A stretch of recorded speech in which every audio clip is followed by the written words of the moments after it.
إن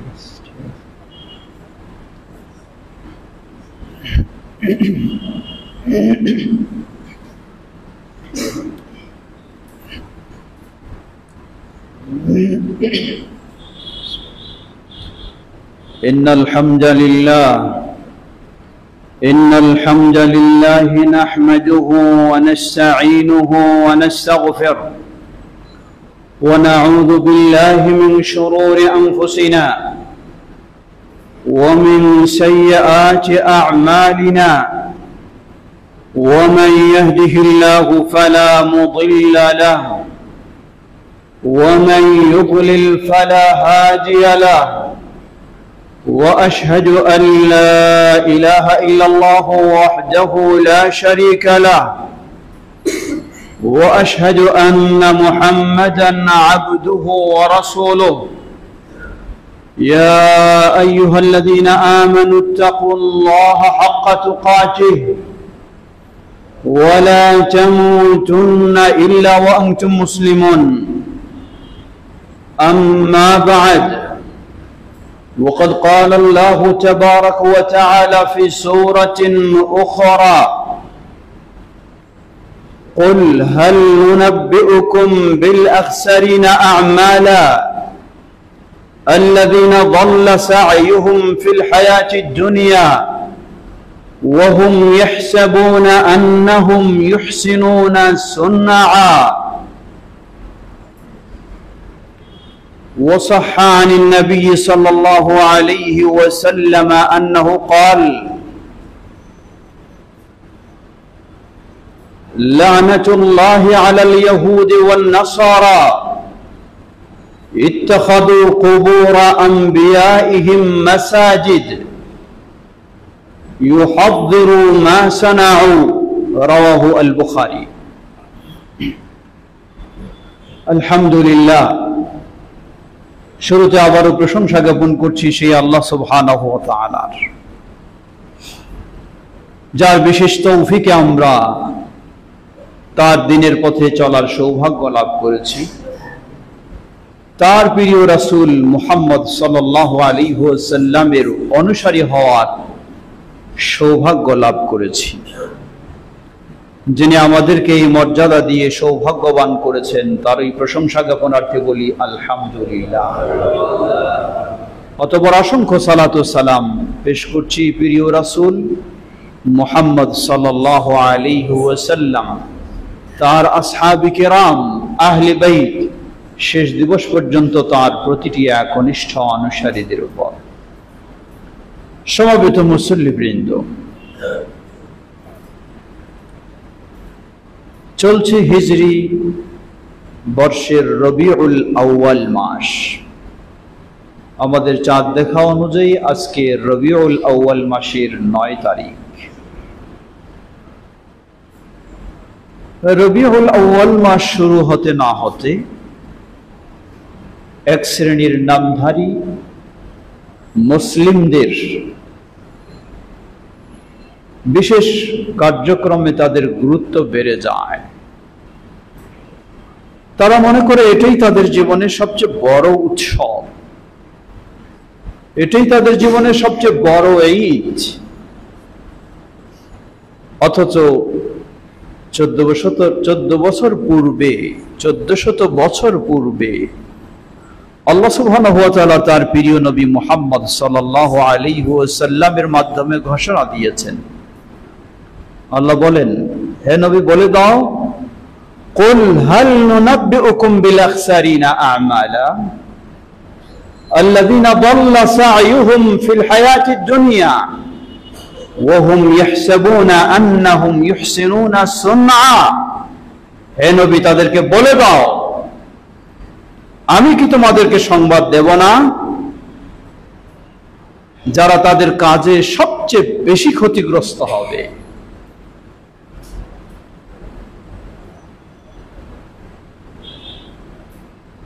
قل هل ننبئكم بالأخسرين أعمالا الذين ضل سعيهم في الحياة الدنيا, যাদের দুনিয়ার জীবনে তাদের কর্মগুলি নষ্ট হয়ে যাবে, হারিয়ে যাবে, নিশ্চিহ্ন হয়ে যাবে। ওয়াহুম ইয়াহসাবুনা আন্নাহুম ইউহসিনুনা সুনআ, কিন্তু তারা ধারণা করে বসে থাকবে যে তারা খুব ভালো কাজ করছে। তারা ধারণা করে বসে থাকবে যে তারা খুব ভালো কাজ করছে।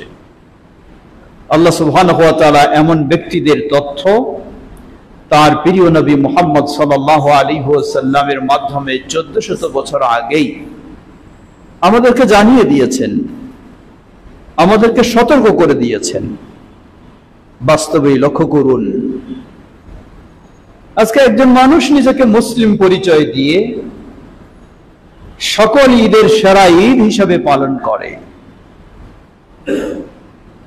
তা হচ্ছে আগামী 12 রবিউল আউয়ালকে কেন্দ্র করে নবী মুহাম্মদ সাল্লাল্লাহু আলাইহি ওয়াসাল্লামের জন্মদিবস হিসাবে নির্ধারণ করে তাদের শুধু ঈদ নয়, শুধু আমল নয়, সকল ঈদের সেরা ঈদ বলে তারা বিশ্বাস করে। অথচ আল্লাহ সুবহানাহু ওয়া তাআলা বলেন, আল্লাযীনা দাল্লা সা'য়ুহুম ফিল হায়াতিদ দুনিয়া, দুনিয়ার জীবনেই তাদের সব হারিয়ে যাবে, নিশ্চিহ্ন হয়ে যাবে, আর নিজেরা মনে করবে আমরা খুব ভালো কাজ করছি। সমবেত মুসল্লিবৃন্দ, সুতরাং প্রতিটি মুসলিমের জানা উচিত 12 রবিউল আউয়াল একটি ঐতিহাসিক দিন। 11তম হিজরি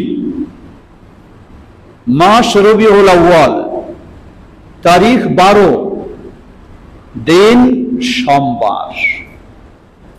একটি ঐতিহাসিক দিন, যেই দিনে নবী মুহাম্মদ সাল্লাল্লাহু আলাইহি ওয়াসাল্লাম তিনি পৃথিবী থেকে বিদায় নিয়েছেন।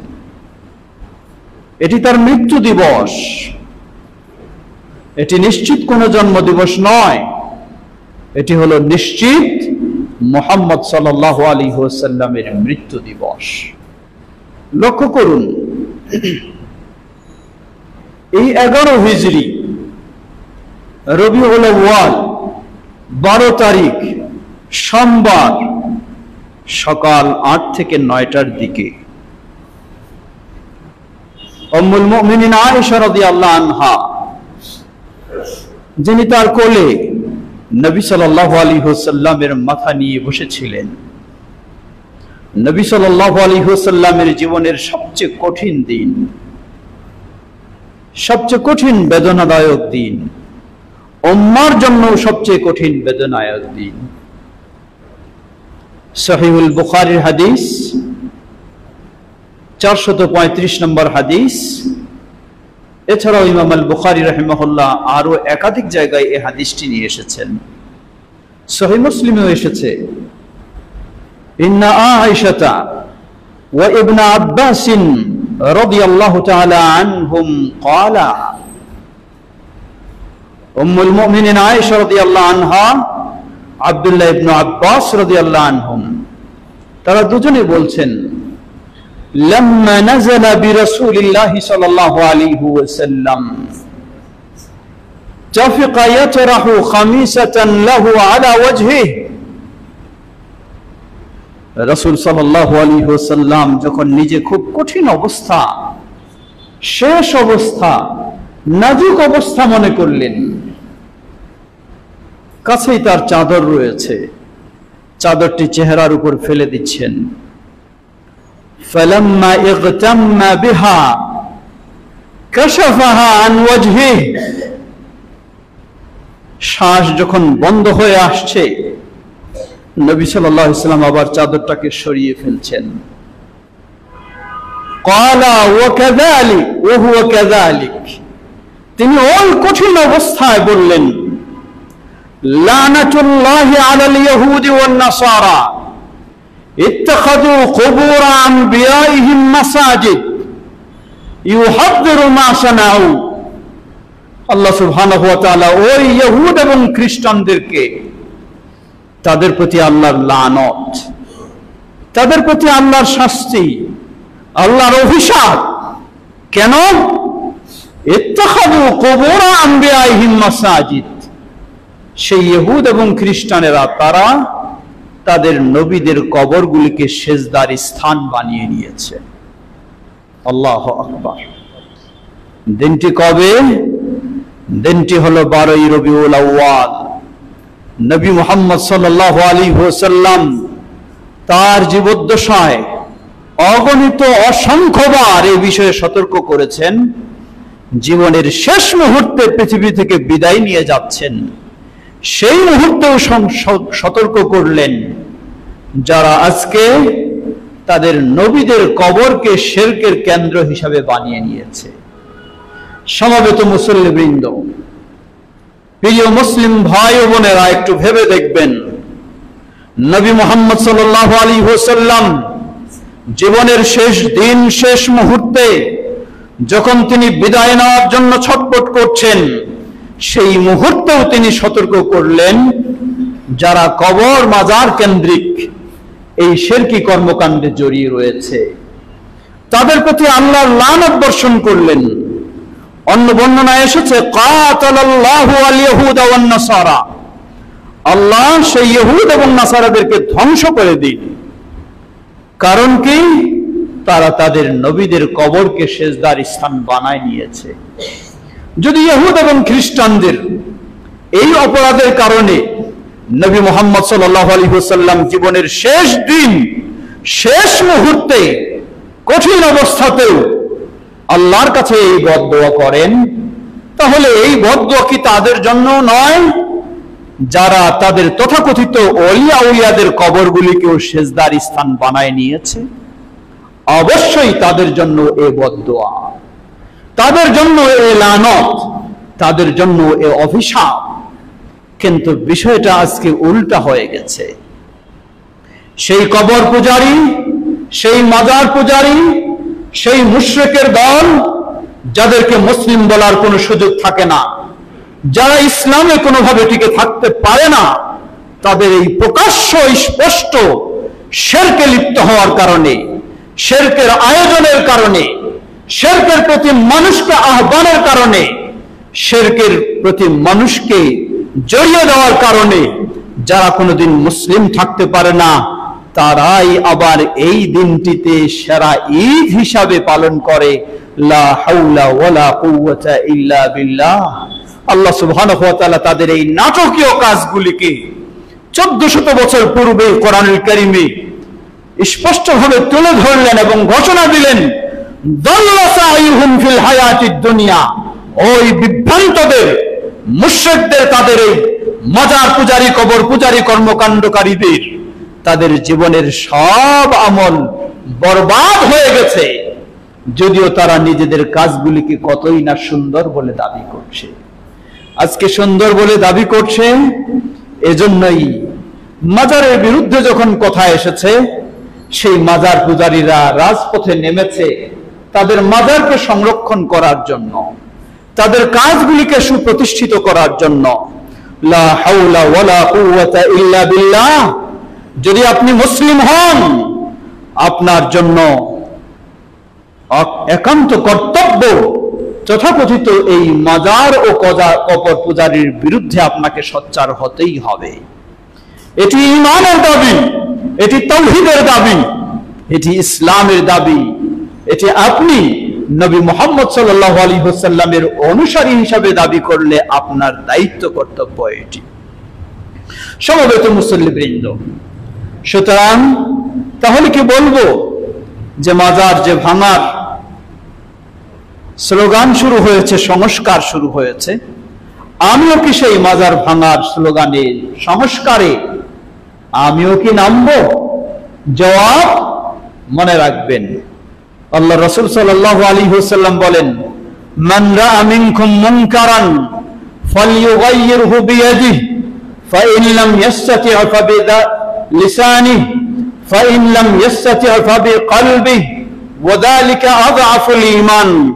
রাওয়াহু মুসলিম। কেউ যদি শরীয়ত গর্হিত কোনো অন্যায় কাজ দেখে, তার উচিত সেটি সত্যি প্রয়োগ করে সে প্রতিরোধ করবে।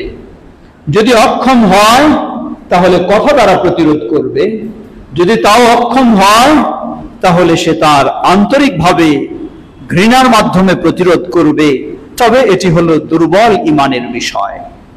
আমরা বলবো এই ধরনের প্রকাশ্য একটি শিরকের কাজ নবী মুহাম্মদ সাল্লাল্লাহু আলাইহি ওয়াসাল্লাম তার জীবনের শেষ মুহূর্তে, শেষ দিনে যেই বিষয়ের ক্ষেত্রে কঠিনভাবে সতর্কবাণী উচ্চারণ করেছেন, সুতরাং এর চেয়ে জঘন্য নোংরা কাজ আর হতে পারে না। আল্লাহর কাছে সবচেয়ে জঘন্য নোংরা কাজ হলো শিরকের কাজ, আর এটি হলো একটি শিরকের কেন্দ্র, এটি হলো শিরকের একটি উৎসব। মিডিয়াতে খুব সহজেই দেখা যায় সেই মাজার পূজারীরা কিভাবে তারা গাঁজা নিয়ে ব্যস্ত, কিভাবে তারা যত রকমের শিরকি কর্মকাণ্ড, ইসলাম বিরোধী সবগুলি হলো তাদের কর্মকাণ্ড, এগুলি নিয়ে তারা ব্যস্ত। সেগুলির দিকেই তারা মানুষকে আহ্বান জানায়। শুধু আহ্বান নয়, সেটাকে প্রতিষ্ঠিত রাখতে তারা জিহাদ ঘোষণা করছে। সুতরাং আপনার যদি ঈমান থাকে তাহলে আপনাকেও একইভাবে প্রতিরোধে নেমে আসতে হবে। এর অর্থ এই নয় তাহলে আপনি সালাতের পরেই সদল বলে গিয়ে আপনি রক্তাক্ত পরিবেশ তৈরি করবেন, না, কখনো নয়। মনে রাখবেন, ইসলামে আপনাকে নির্দেশ দেওয়া হয়েছে অন্যায়ের প্রতিরোধ করার। এই অন্যায়টা বিভিন্ন স্তরের হতে পারে। আপনি ব্যক্তি হিসাবে শক্তি প্রয়োগ করেও সেই অন্যায়ের প্রতিরোধ করবেন, যদি সেটা ন্যায় সেখানে প্রতিষ্ঠা করতে পারেন। আর যদি দেখা যায় ব্যক্তি হিসাবে সেই শক্তি প্রয়োগ করে আপনি অন্যায় প্রতিরোধ করে ন্যায় প্রতিষ্ঠা করতে গেলে অন্যায়টা আরো দ্বিগুণ হয়ে যেতে পারে, সেখানে রক্তাক্ত পরিবেশ তৈরি হয়ে যেতে পারে, তাহলে এই দায়িত্ব আপনার ব্যক্তি হিসাবে নয়, এটি হলো প্রশাসনের দায়িত্ব। সেই ক্ষেত্রে আমরা বলবো এই মাজার কবর পূজার কেন্দ্রিক কর্মকাণ্ডগুলি, এগুলি বিভিন্ন স্তরের রয়েছে। কতটি এমন বড় যেখানে আপনার মতো ব্যক্তি গিয়ে সেখানে কুলাতে পারবে না, সেটি অবশ্যই প্রশাসনের ব্যবস্থাপনায় সেটি হতে হবে। সেখানে আপনি একাই গিয়ে যদি এই ধরনের কিছু প্রতিবাদমূলক করতে চান, তাহলে সেখানে উপকারের চেয়ে ক্ষতির হওয়ারই আশঙ্কা বেশি রয়েছে। তাই সেটা থেকে আপনি দূরে থাকবেন। আপনি প্রশাসনের কাছে বিষয়টাকে সুপর্দ করবেন, প্রশাসনের সহযোগিতা চাইবেন, প্রশাসনকে উদ্বুদ্ধ করবেন, প্রশাসনকে আপনি জানাবেন, আহ্বান জানাবেন। আবার কতগুলি জায়গা রয়েছে যে জায়গায় আপনার মতো একজন ব্যক্তি হয়তো যথেষ্ট হতে পারে সেটাকে নিভিয়ে দিতে, সেটাকে নিশ্চিহ্ন করে ফেলতে। কোন রকমের বিরূপ প্রতিক্রিয়া সেখানে তৈরি হবে না, কোন রকমের বড় রকমের সমস্যার সৃষ্টি হবে না। তাহলে অবশ্যই সেখানে আপনি আবার প্রশাসনের দোহাই দিয়ে চুপ করে থাকবেন, তা চলবে না। সেখানে আপনি যেহেতু সক্ষম, আপনি সেখানে ব্যবস্থা নেবেন সেই অন্যায় প্রতিরোধের জন্য। এটি হলো ইসলামের বিধান। তথা শর্টকাটে আমরা বলতে চাই, সবটাকে সমানভাবে দেখে জড়িয়েও যাওয়া যাবে না, আবার সবটাকে সমান মনে করে ছেড়েও দেওয়া যাবে না। উদাহরণস্বরূপ ইসলাম বলে যে ঈমানের 70-এর অধিক শাখা প্রশাখা রয়েছে। সর্ব উৎকৃষ্ট শাখা হলো কাউলু লা ইলাহা ইল্লাল্লাহ, লা ইলাহা ইল্লাল্লাহ বলা। সর্বনিম্ন শাখা হলো রাস্তা থেকে ক্ষতিকারক কষ্টদায়ক বস্তুকে সরিয়ে ফেলা। আপনার ঈমানি দায়িত্ব হলো রাস্তা থেকে কষ্টদায়ক বস্তুকে সরিয়ে ফেলতে হবে। রাস্তায় কষ্টদায়ক বস্তু বিভিন্ন রকমের হতে পারে। কষ্টদায়ক বস্তু ছোট হতে পারে, কষ্টদায়ক বস্তু বড় হতে পারে। আপনার ঈমানি দায়িত্ব সেটাকে সরানো। যদি বিষয়টা এমন হয় কষ্টদায়ক বস্তু বড়, যেটি আপনার ব্যক্তির পক্ষে কখনো সম্ভব নয়, তাহলে ইসলাম আপনাকে সেটি দায়িত্ব দেয়নি, সেটি প্রশাসনের সহযোগিতায় আপনি সরানোর ব্যবস্থা নেবেন। আর যদি ছোট হয়, আপনি ব্যক্তি হিসাবে সেটিকে সরিয়ে ফেলতে পারেন, তাহলে ইসলাম আপনাকে দায়িত্ব দিয়েছে আপনি ওটিকে সরিয়ে ফেলবেন, দেখিও আপনি এড়িয়ে যেতে পারবেন না। ঠিক একইভাবে সেই মাজার ও কবরের বিষয়গুলিও আমরা ব্যবস্থা নেব। আল্লাহ আমাদের সকলকে সে তৌফিক দান করুন। সমবেত মুসল্লিবৃন্দ, কমপক্ষে আপনাকে অবশ্যই এই বিষয়ে মানুষের কাছে সঠিক তথ্যগুলি তুলে ধরতে হবে যে এই ধরনের মাজার কবরের বিষয় কখনো ইসলাম সমর্থন করে না, ইসলামের অনুমতি নেই। বরং কবর কেন্দ্রিক। কোন মানুষ মারা গেলে সেখানে ওই মৃত ব্যক্তির কবরকে কেন্দ্র করে কোন স্মৃতিসৌধ নির্মাণের সুযোগ নেই, কোন ভবন নির্মাণের সুযোগ নেই, সেখানে নাম লিখে নেমপ্লেট দিয়েও রাখার কোনো সুযোগ নেই, সেখানে কোনো চাকচিক্য করারও কোনো সুযোগ নেই। সবগুলি হলো নিষিদ্ধ। এই বিষয়টিকেই বেশি বেশি মানুষের শিক্ষায় যদি আমরা তুলে দিতে পারি, বলতে পারি, তাহলে ইনশাআল্লাহ হতে পারে একদিন সেই জাতি যারা আজকে এটাতে লিপ্ত তারাই সেটা থেকে বিরত থাকবে ইনশাআল্লাহ। সমবেত মুসল্লিবৃন্দ, সুতরাং নবী মুহাম্মদ সাল্লাল্লাহু আলাইহি ওয়াসাল্লামের এই 12ই রবিউল আউয়াল, এই জীবনের শেষ দিনটি মৃত্যু দিবস। সেই মৃত্যু দিবসে কখনো তথাকথিত ঈদ নয়, কখনো মিলাদ নয়, কখনো কোনো উৎসব নয়, বরং এই দিনটিতে সকলেই সজাগ হয়ে আওয়াজ তোলা উচিত। এই দিনটিতেই নবী মুহাম্মদ সাল্লাল্লাহু আলাইহি সাল্লাম কবর মাজারের বিরুদ্ধে নবী মুহাম্মদ সাল্লাল্লাহু আলাইহি সাল্লাম সতর্কবাণী উচ্চারণ করেছেন। এই দিনটিতেই বিশেষ করে নবী সাল্লাল্লাহু আলাইহি সাল্লাম সতর্ক করেছেন। তাই সেই নবী সাল্লাল্লাহু আলাইহি সাল্লামের সুন্নাহ অনুযায়ী আপনি এই দিনটিতে সেই কর্মসূচি বিশেষ করে আপনি সর্বদাই পালন করবেন। তবে বিশেষ করে ওই দিনটিতে আরো যদি আমরা সেই কর্মসূচি স্মরণ করে দিতে পারি তাহলে ইনশাআল্লাহ আশা করা যায় সেই শিরকের কর্মসূচি পরিবর্তন হয়ে তাওহীদের কর্মসূচি বাস্তবায়ন হবেই হবে ইনশাআল্লাহ। আল্লাহ আমাদের সকলকে সেভাবে সামনের দিকে অগ্রসর হওয়ার তৌফিক দান করুন। ওয়া আখিরু দাওয়ানা আলহামদুলিল্লাহি রাব্বিল আলামিন ওয়া সাল্লাল্লাহু তাআলা আলা নবিয়িনা মুহাম্মদ ওয়া আলা আলিহি ওয়া সাহবিহি।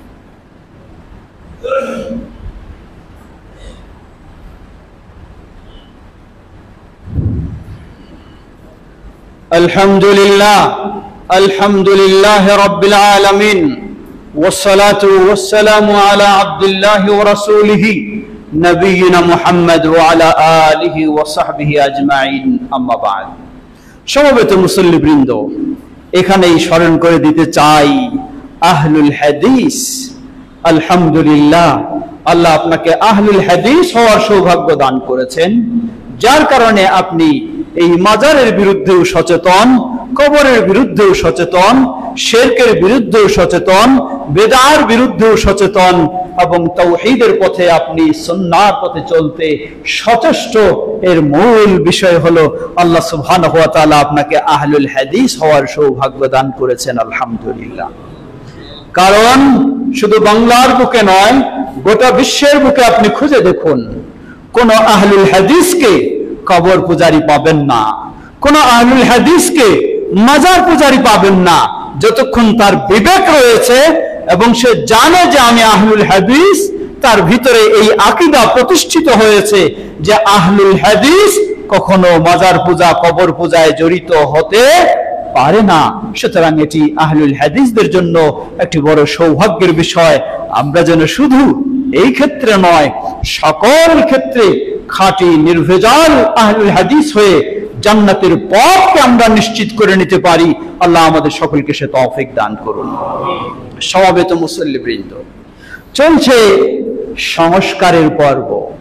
আসলে সংস্কারের সুযোগও সব সময় সমানভাবে আসে না, সংস্কারের পরিবেশও সব সময় সমানভাবে থাকে না। সংস্কার এটি একটি গুরুত্বপূর্ণ বিষয়। ইসলামে আল আমরু বিল মারুফ ওয়ান নাহি আনিল মুনকার, সৎ কাজের আদেশ দেওয়া, খারাপ কাজে বাধা দেওয়া, এটি হলো মূলত সংস্কারের একটি মূল বিষয়। একজন মুসলিম যার ভিতরে ঈমান রয়েছে, তাওহীদি চেতনা রয়েছে, সুন্নাহর চেতনা রয়েছে, সে তার গোটা জীবনেই অন্যায়ের বিরুদ্ধে সংস্কারী এর ভূমিকা সে রাখবে। এটি হলো ঈমানের বৈশিষ্ট্য, এটি হলো মুসলিমের বৈশিষ্ট্য। তবে সংস্কারের সব সুযোগ তো সব সময় সমান আসে না। যখন আসে সুযোগ, তখন আপনাকে সুযোগেরও সম্ভব অনুযায়ী সদ্ব্যবহার করার চেষ্টা করতে হবে। তবে মনে রাখবেন, এটি বলে দিতে চাই, সংস্কার করতে গিয়েও আপনি অতি উৎসাহী হয়ে ভালো করতে গিয়ে মন্দ করে বসবেন, কারো প্রতি প্রতিহিংসা প্রকাশ করতে গিয়ে আপনি কাউকে ক্ষতিগ্রস্ত করে ফেলবেন, তাহলে আবার আল্লাহর কাছে আপনাকে জবাবদিহির সম্মুখীন হতে হবে। এমন নয় আপনি এতই সংস্কারপন্থী হয়ে গেলেন, মানুষের প্রতি আবার সংস্কার করতে গিয়ে অবিচার শুরু করে দিলেন, সংস্কার করতে গিয়ে জুলুম শুরু করে দিলেন, তাহলে এই সংস্কার কখনো ইসলাম সমর্থন করে না। এই সংস্কারকে অবশ্যই ইসলাম বাধা দেয়, নিষেধ করে এবং বিরত থাকার জন্যই নির্দেশ দেয়। সমবেত মুসল্লিবৃন্দ, সংস্কারের সুযোগে সদ্ব্যবহার অবশ্যই করবেন। এসেছে আমাদের দেশের জাতীয় সঙ্গীত নিয়েও কথা। সামাজিক সেই যোগাযোগ মাধ্যমেও আমরা দেখছি বিভিন্ন জন বিভিন্ন বক্তব্য দিচ্ছেন। কোনো সন্দেহ নেই, এ দেশ মুসলিম অধ্যুষিত দেশ। এ দেশের কালচার হবে মুসলিম ইসলামের আলোকে কালচার। এ দেশের সংস্কৃতি হবে ইসলামী সংস্কৃতি। এ দেশের সবকিছুই হবে, যেহেতু মুসলিম অধ্যুষিত, সবকিছুই হবে ইসলামের আলোকে। এটি প্রতিটি মুসলিমের বিশ্বাস থাকতে হবে। তবে এর অর্থ এই নয় মুসলিম অধ্যুষিত দেশ ইসলামী কালচার হবে, এর মানে এই নয় কোনো অমুসলিম থাকতে পারবে না, অমুসলিমেরা জুলুম নির্যাতনের শিকার হবে, তা কখনো হতে পারে না। ইসলাম কখনো মুসলিমদের মাঝেও কোনো অমুসলিমও যদি থাকে, তার প্রতি জুলুম নির্যাতন করার অনুমতি আপনাকে ইসলাম কখনো দেয়নি। একজন হতে পারে অমুসলিম, হিন্দু হোক, বৌদ্ধ হোক, খ্রিস্টান হোক, আপনার যদি প্রতিবেশী হয়, আপনি বলতে পারবেন না এ তো একজন অমুসলিম প্রতিবেশী, কেন আমি তার সাথে ভালো আচরণ করব? কোনো বলার আপনার সুযোগ নেই। প্রতিবেশী হিসাবে তার হক আপনাকে দিতেই হবে, এটাই বলে আবার ইসলাম। সুতরাং কেউ যদি অপপ্রচার করে যে আমরা মুসলিম অধ্যুষিত দেশে ইসলামী সংস্কৃতি বা ইসলামী কালচার ও ইসলামী নিয়ম কানুন সবকিছুই করব, এর মানে অমুসলিমদের প্রতি জুলুম অত্যাচার শুরু করব, এটি কখনো হতে পারে না। এটি ইসলামের নামে অপপ্রচার, এটি ইসলামের নামে অপব্যাখ্যা, এটি ইসলামের নামে ইসলাম বিরোধিতা। সুতরাং আমরা বলবো, একদিকে অবশ্যই আমরা ইসলামের সবকিছু পরিপূর্ণ হওয়ার চেষ্টা করব, অপরদিকে যেন অন্যের প্রতি আবার অবিচার না হয় সে বিষয়টি আমরা খেয়াল করব। মুসলিমদের জাতীয় সঙ্গীত কোনো হতেই হবে এমন ইসলামের বিধান নয়, যে একটা জাতীয় সঙ্গীত থাকতেই হবে এমন নয়। নবী মুহাম্মদ সাল্লাল্লাহু আলাইহি ওয়াসাল্লাম মদিনায় ইসলামী রাষ্ট্র গড়েছেন। ইসলামী দেশ ছিল খোলাফায়ে রাশিদিনের। কই মুহাম্মদ সাল্লাল্লাহু আলাইহি ওয়াসাল্লামের খোলাফায়ে রাশিদিনের তো কোনো ইসলামী জাতীয় সঙ্গীত খুঁজে পাওয়া যায় না, তাদের তো কোনো ইসলামী জাতীয় সঙ্গীত ছিল না। সুতরাং জাতীয় সঙ্গীত হতেই হবে এমন কোনো বিষয় নয়, এক নম্বর কথা। দুই নম্বর কথা, যদিও কোনোভাবে হয়েই যায় জাতীয় সঙ্গীত, তাহলে মুসলিমদের জাতীয় সঙ্গীত হবে ইসলামের আলোকে, যেখানে থাকবে তাওহীদ ও সুন্নাহর চেতনা, যেখানে থাকবে মুসলিম নতুন প্রজন্ম, যাতে তারা একদিকে ইসলামের প্রতি তাদের ভালোবাসা তৈরি হবে, অপরদিকে দেশের প্রতি তাদের ভালোবাসা তৈরি হবে, এমন ভাবে হবে। কিন্তু এমনটি তো কখনোই হতে পারে না যেই সঙ্গীতে মানুষের ভিতরে শিরকি কুফরি মতবাদ মানুষের ভিতরে প্রতিষ্ঠিত হবে, এমন সঙ্গীত তো কখনোই মুসলিমদের জন্য শোভা পায় না। সুতরাং সুযোগ পেয়ে থাকলে এটিও আপনাকে চেষ্টা করতে হবে। বিশেষ করে বর্তমান অন্তর্বর্তীকালীন সরকার যে রয়েছে, যাদের অধিকাংশ জনই আমরা বলবো তাদের একটা ভালো চিন্তা রয়েছে, তারা ভালো জিনিসকে খুঁজতে চান, ভালো জিনিসকে দেশের জন্য কাজে লাগাতে চান। এই ক্ষেত্রে প্রতিটি দেশের নাগরিকের একান্ত দায়িত্ব হবে যারা এই দেশের ভালো করতে চাইবে তাদেরকে সহযোগিতা দেওয়া, তাদের ভালো কাজের ক্ষেত্রে তাদেরকে সহযোগিতা দেওয়া, উদ্বুদ্ধ করা, এটি ইসলামের নির্দেশ। সুতরাং এই সুযোগটিকেও আপনি কাজে লাগাবেন, লাগিয়ে যত রকমের সংস্কার রয়েছে ইসলামের আলোকে, নিজের ব্যক্তি স্বার্থের আলোকে নয়, সেটি হলো ইসলামের আলোকে, দেশের আলোকে, দেশের স্বার্থের আলোকে, সেগুলিকে আমরা সাধ্য অনুযায়ী চেষ্টা করব। আল্লাহ আমাদের সকলকে সে তৌফিক দান করুন। বিশেষ করে এই জাতীয় সঙ্গীত যেটি রয়েছে, সেই শব্দগুলি আমরা জানি। এখানে মা বলে যদিও দেশকে সম্বোধন করা হয়েছে, দেশকে মা বানানো হয়েছে, কিন্তু এর অপর একটি দিক হলো তৈরি যেহেতু এই সঙ্গীত বা উপস্থাপন যেহেতু হয়েছে, বা সংকলন যেহেতু হয়েছে, বা সম্পাদনা যেহেতু হয়েছে হিন্দু মানুষের পক্ষ থেকে, সুতরাং হিন্দুদের বড় দেবতা হলো মা, সেই দিক থেকেও এখানে এটিকে এড়িয়ে যাওয়ার সুযোগ নেই। সুতরাং এটিতে অবশ্যই শিরকের গন্ধ রয়েছে, অবশ্যই কুসংস্কারের গন্ধ রয়েছে, অবশ্যই ইসলামী বিরোধী চিন্তা সেটির ভিতরে রয়েছে। সেই দিক থেকে অবশ্যই আমাদের সকলকে সুন্দরভাবে, কথা মনে রাখবেন, সংস্কার করতে হবে, কিন্তু সেটি হবে সুন্দরভাবে, সেটি যেন ক্ষতিকারক ভাবে নয়। আপনি সংস্কারের নাম দিয়ে রাজপথে নেমে সব চলাচল বন্ধ করে দিবেন, আপনার একটা ছোট্ট জিনিসের জন্য আপনি নামলেন, নেমে গোটা ঢাকা শহরের যানজট সৃষ্টি করে সবাই আপনি ক্ষতিগ্রস্ত করলেন, অসুস্থ রোগী অ্যাম্বুলেন্স নিয়েও দ্রুত যাওয়ার চেষ্টা করে তার পথকে আপনি বন্ধ করে রাস্তায় মৃত্যু ঘটানোর সুযোগ করে ব্যবস্থা করলেন, তাহলে আপনার এই সংস্কারের কখনো প্রয়োজন নেই। এই ধরনের সংস্কার, এটি আত্মঘাতী সংস্কার, এটি দেশের ক্ষতিকারক সংস্কার। সুতরাং সেই সংস্কারের ওই পদ্ধতি নীতি অবলম্বন নয়, যেই নীতি সেটি দেশের কল্যাণে, জাতির কল্যাণে, ইসলামের কল্যাণে, সেই নীতি অবলম্বন করেও আমরা আল আমরু বিল মারুফ, ভালো কাজের আদেশ এবং খারাপ কাজের নিষেধ অবলম্বন করার চেষ্টা করব। আল্লাহ আমাদের সকলকে সে তৌফিক দান করুন। ইবাদাল্লাহ রাহিমাকুমুল্লাহ, আল্লাহুম্মা সাল্লি আলা মুহাম্মদ ওয়া আলা আলি মুহাম্মদ কামা সাল্লাইতা আলা ইব্রাহিম ওয়া আলা আলি ইব্রাহিম ইন্নাকা হামিদুম মাজিদ। اللهم ارض عن الخلفاء الراشدين وعن سائر أصحاب نبيك